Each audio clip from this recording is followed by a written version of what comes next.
Talo na naman. Pati pambayad sa kuryente, nadali. Patay ako kanina. Oh no!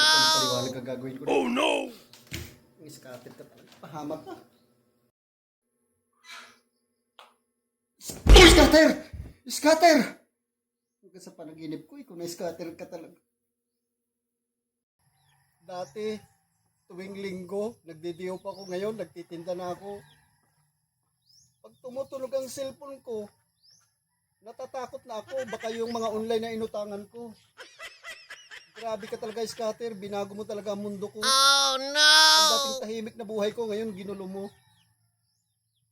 Yaan mo, pag nakabayad ako ng mga utang ko, gagras ka, tirin na kita, nang tuluyan ka ng maputol sa buhay ko.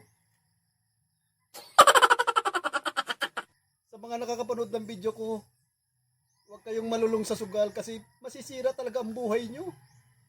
Magkakabaon-baon kayo sa utang, mag-aaway pa kayo ng asawa nyo. Kaya tigilan nyo ang scatter.